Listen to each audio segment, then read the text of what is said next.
Bezon, pagade. Bezon plese cheve mwen. Dam nan chak cheve.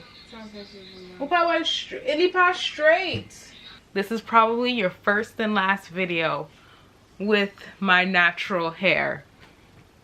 So enjoy the view while you still can. I don't know why I say weird shit like that, but okay. And that is going to be Demon Slayer. Oh my gosh. Wow, no brain cells. But yeah,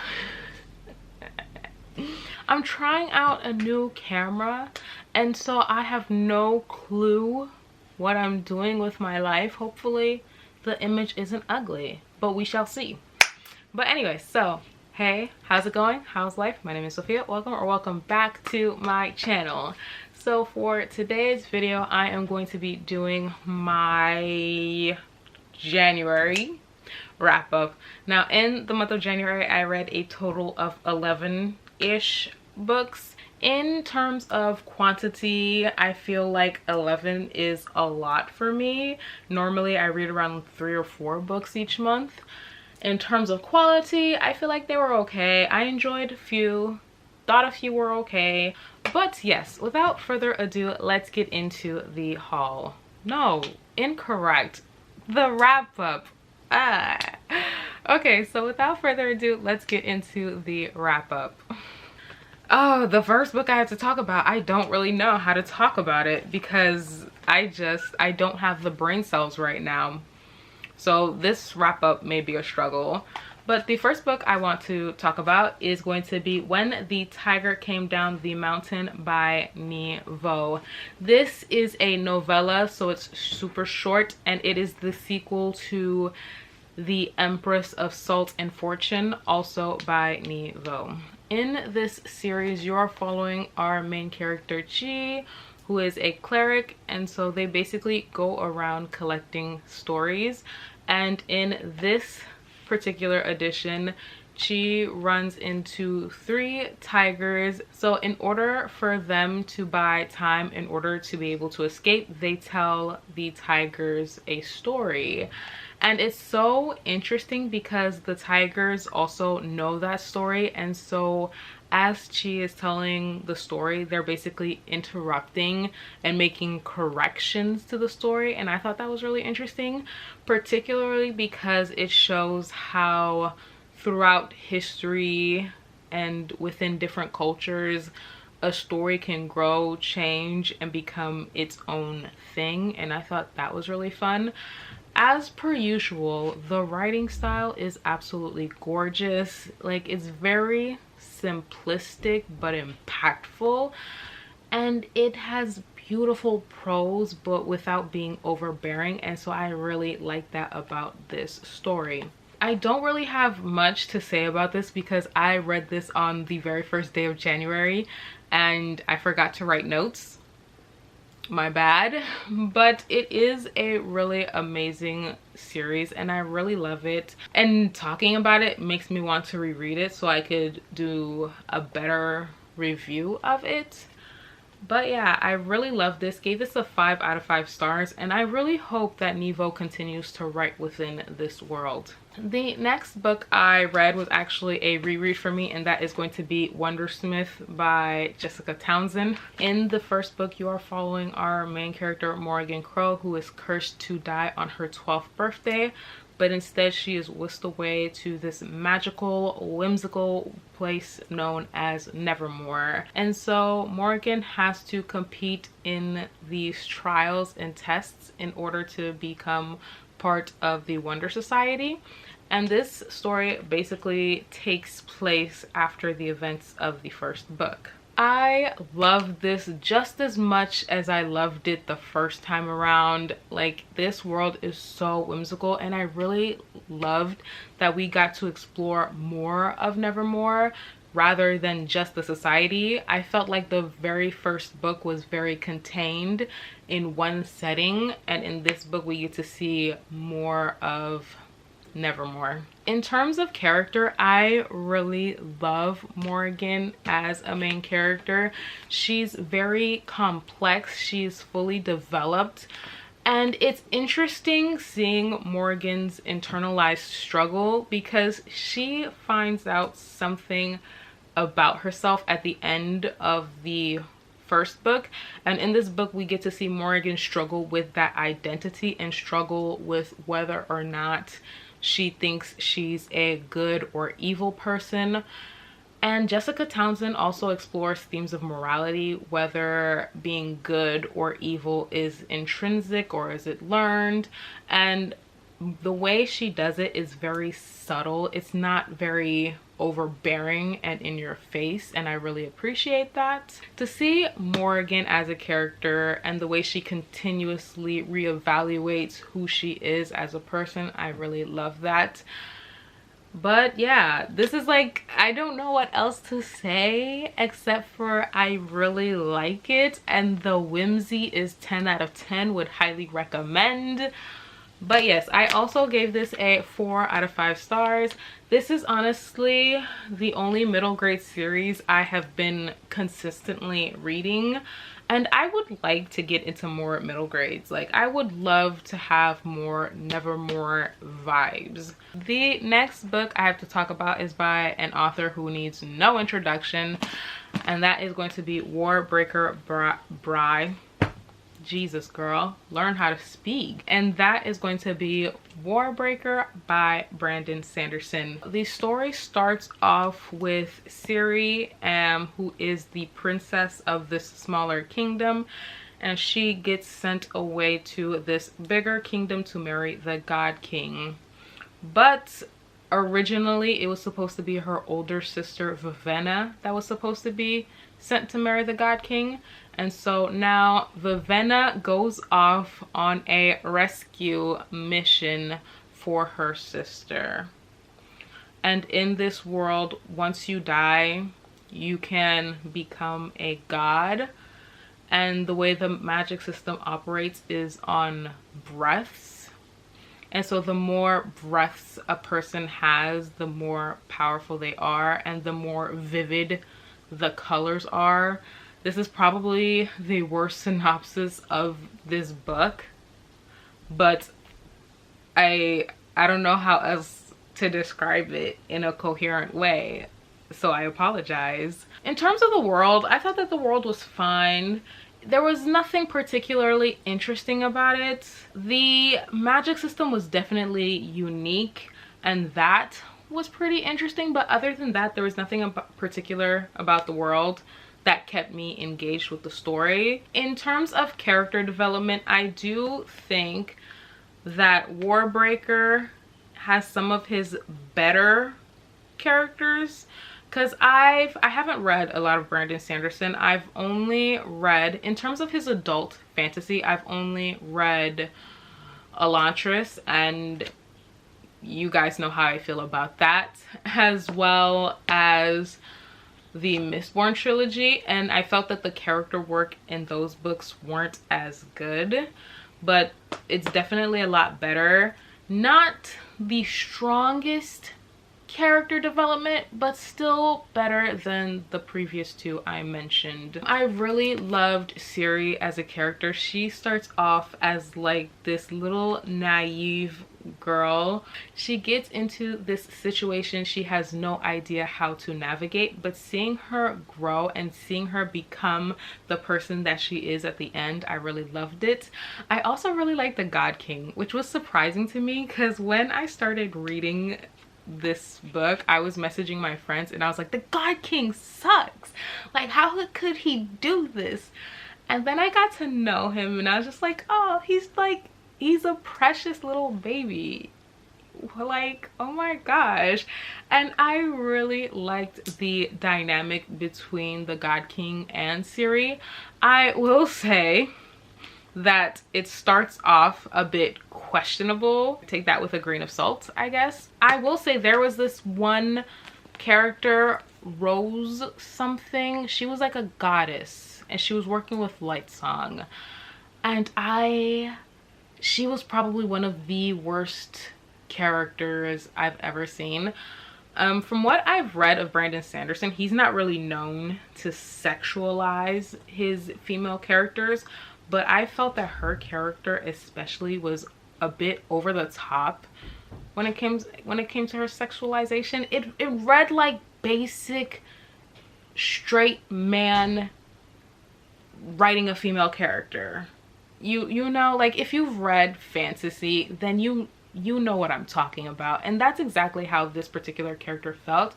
Every other description of her was like, oh, her boobs, her titties, did I mention her curves? And I'm just like, sir, do you really want to do that? Like, I don't know, I don't think I needed this in my life right now. But yeah, other than that particular gripe, I really did enjoy the other characters. Oh, also except for Vivenna. Vivenna was irritating, Sis was annoying, but the relationship dynamic between Vivenna and Ciri, I get it. This is a epic fantasy, so we're not given a chance to explore their dynamic and their relationship, but I wish that more of their dynamic was explored. Instead, we get Vivenna, who is this selfish little biatch, and she's literally like, oh my goodness, you guys took Ciri, how could you take my baby sister?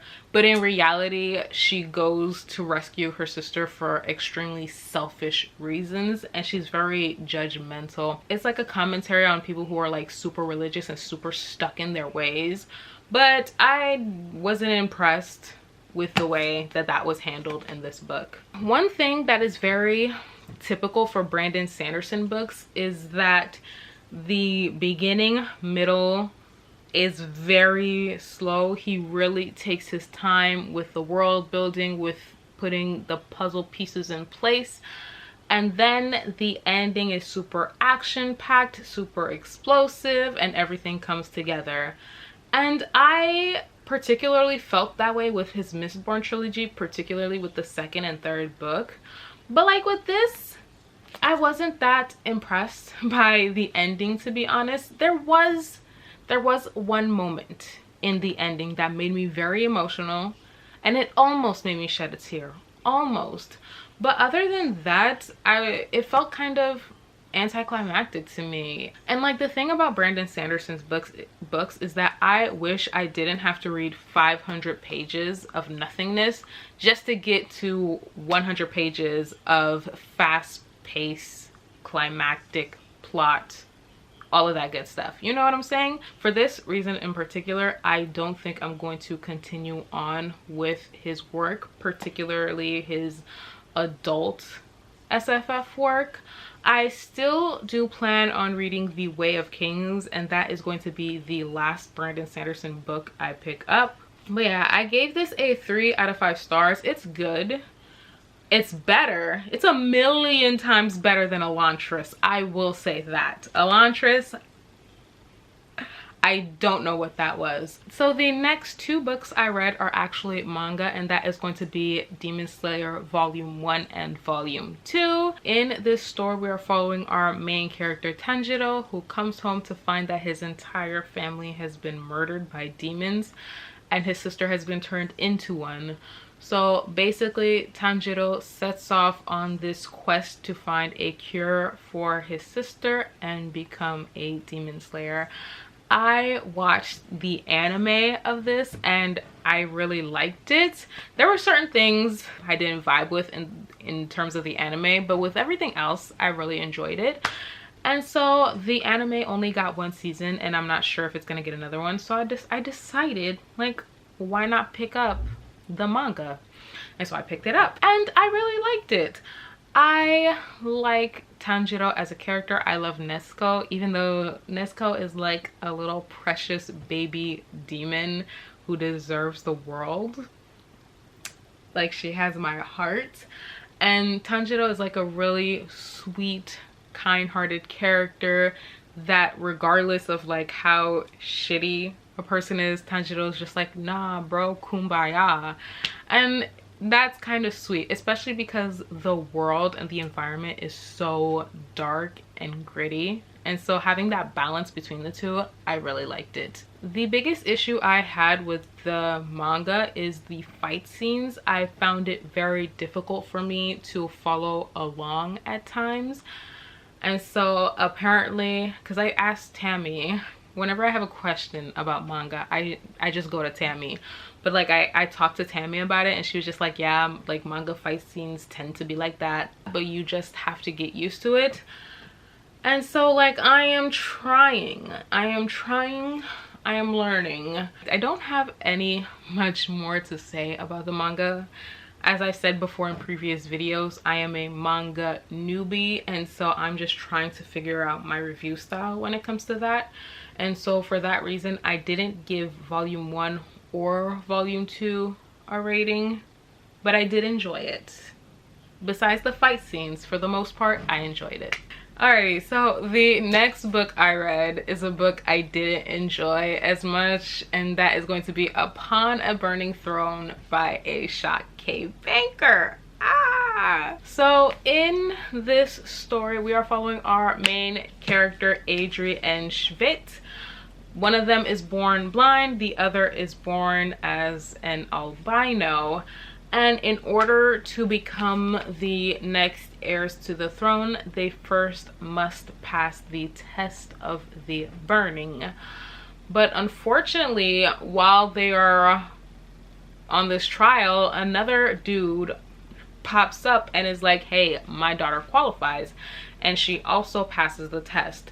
And so basically what ensues is a war and a fight for the throne. That is a very, very simplified synopsis. This story is a lot more complex than that, and it has a lot more going for it. I picked up this book because I messaged my friends Tammy and Rue, and I was just like, pick a random book off of my shelves that I need to read.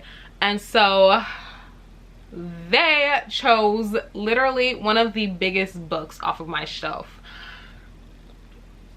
You gotta love our friendship. And so I ended up reading this, and I think I binge read this in about maybe 2 or 3 days. And it wasn't because I particularly liked it, if I'm being completely honest. The prologue starts off very strong in my opinion. It's very dramatic. There's like a lot going on. I was gasping, and so I was like, okay, this might be a new favorite. But then the prologue dragged on for about an hour, because like I was listening to the audiobook while reading along, and and so like the prologue is an hour long, and I feel like it didn't need to be that long, and that is an issue that goes throughout the entire story.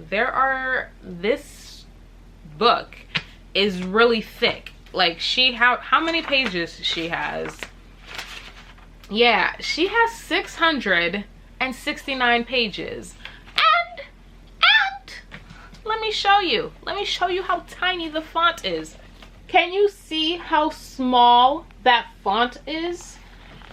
And so this is 600 plus pages of tiny font and small margins. So like this is like a pretty hefty book.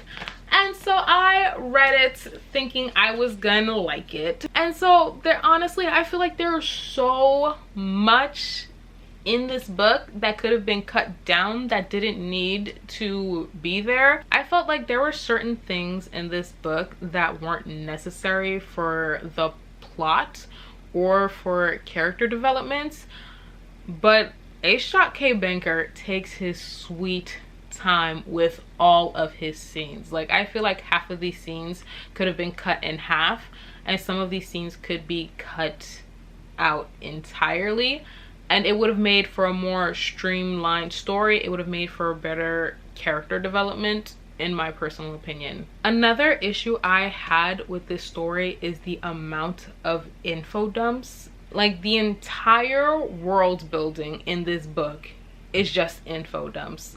Like we don't get to see anything. We're constantly being told the history and how things operated, and that really detracted from my enjoyment of the story. I also didn't really care for the characters. There was like another character in this book. Like, I really didn't like the characters, but there was another character in this book who I found to be extremely ableist, and I did not like that at all. Every time we got her chapters, I was just irritated. And like, we get more of her chapters towards the end of the book, and like by then I'm already disappointed, but like having her chapters added to the mix, it just grinded my gears. I really didn't like that. I will say that this is an epic fantasy inspired by the Mahabharata, and so there might be some cultural differences that I just don't understand, so keep that in mind as I'm reviewing this book. But yes, the characters made a lot of decisions that didn't make sense to me personally, and I realized that could be a cultural difference, especially since this book was inspired by the Mahabharata. And so I'm not familiar with the original text enough to tell you whether I think this is a good retelling of that. Like, this had so much potential to be a favorite series of mine, but I feel like the biggest gripe is definitely the fact that it's just so long, and for me personally, it felt like nothing really happened in the story. I am tentatively curious about the next book in the series, but honestly I don't know if I will even pick it up.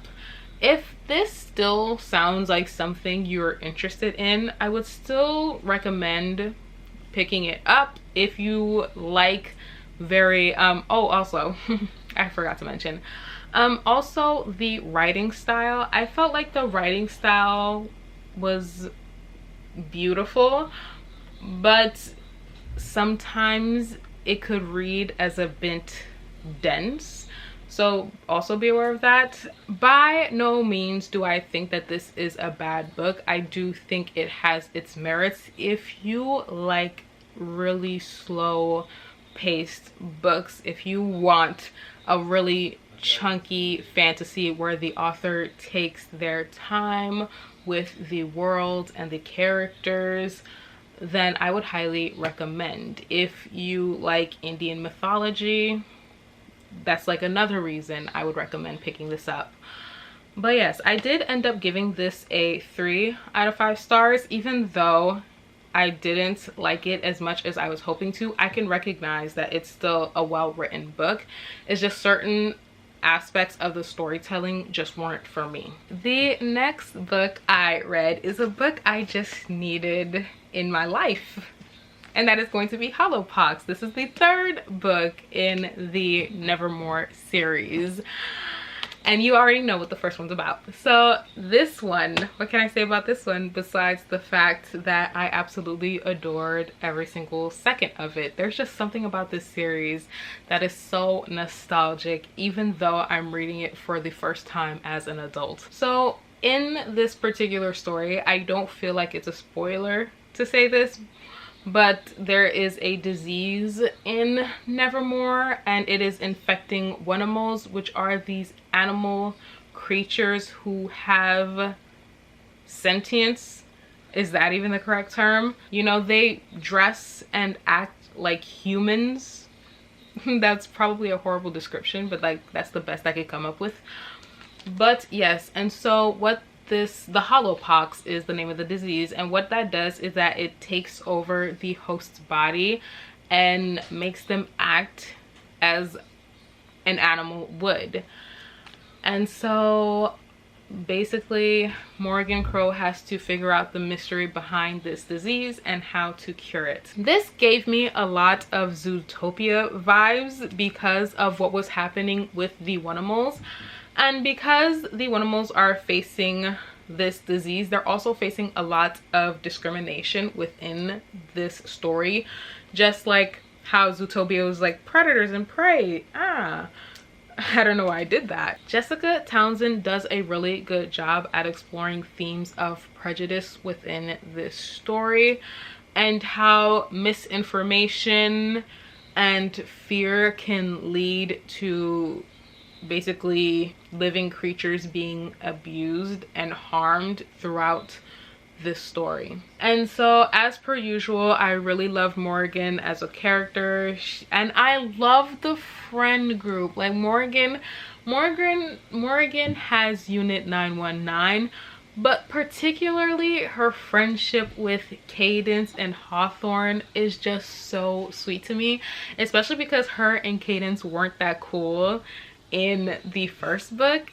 And like the fact that they're like best friends, and Kaden is like that type of friend that just refuses to show that she loves you, but like, you know, she does. Like, that's the type of friend that Cadence is, and I just love their interactions together. It just brings my cold dead heart joy.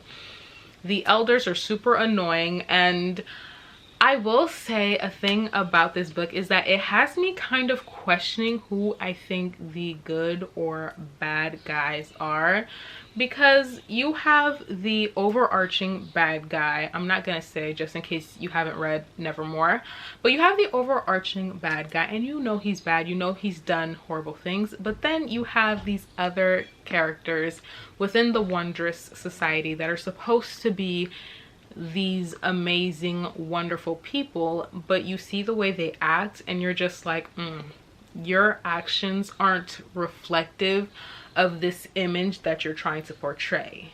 And so I found that very interesting, and like, I wonder how Jessica Townsend is going to explore that in later books. I am so excited for the next book in the series.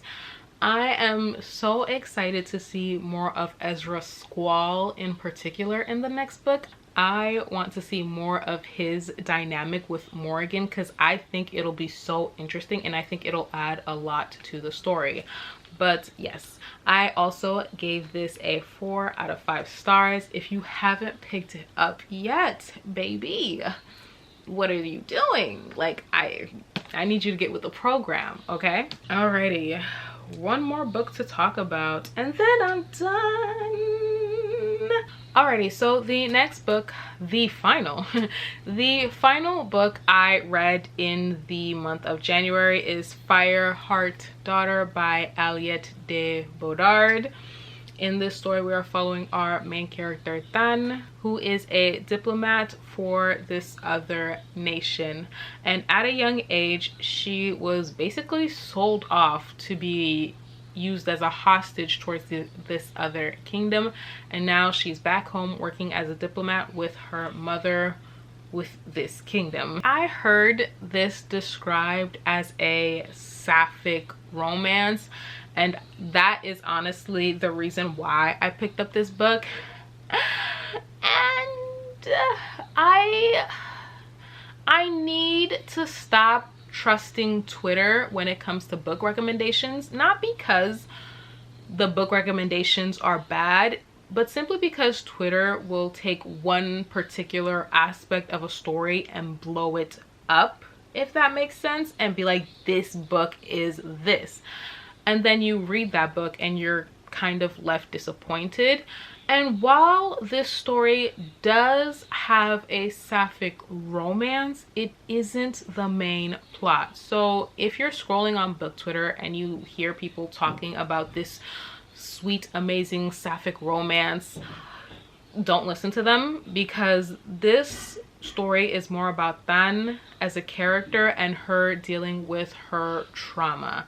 That's the bulk of this story. This is a fantasy that is inspired by pre-colonial Vietnam, and I'm really enjoying these non-medieval European fantasies that we're getting, and I need more of them because they add so much flavor to the reading experience, and they're so good. But also in terms of Tan's character development, there was also a fire while she was living abroad in a palace, and so that is also another reason why she's dealing with PTSD. This story mostly deals with post-traumatic stress and themes of colonization, so if that sounds interesting to you, I would recommend picking it up. The writing style honestly was probably the strongest aspect of this story in my opinion. It's very beautiful, very lush, but without being over the top, without being dramatic, and I really appreciated that about it. I think one critique I had, and this is where my bias comes in as a reader,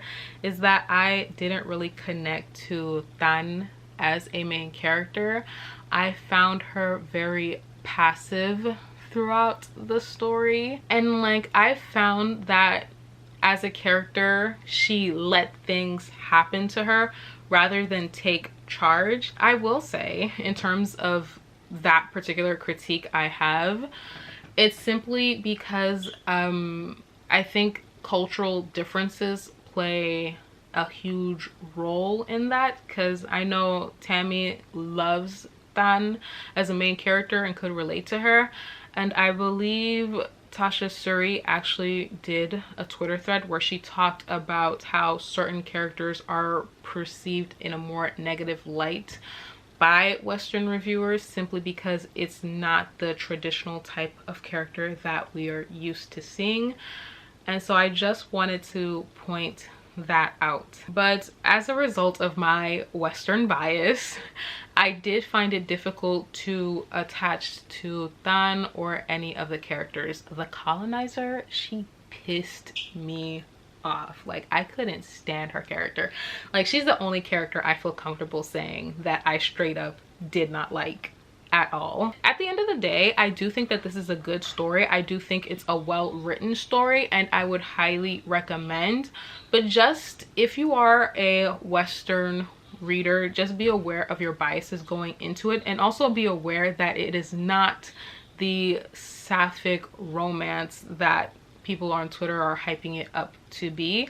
And I think if you adjust your expectations according to that, you'll really like this story. In the end, I did give this a 3 out of 5 stars. I don't think that this story was particularly for me, but I can appreciate what the story was trying to do, and I still think it's a well-written, well-crafted story, and I would still recommend it. But yes, those were all the books I read in the month of January. Feel free to comment down below. Let me know some of the books you guys read in the month of January.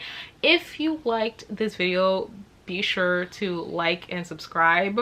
Oh my gosh, I just did the YouTuber thing. I don't know how I feel about it. But yes, I hope you enjoyed this video. I hope to see you guys soon with another video, and until then, I will see you soon. Bye.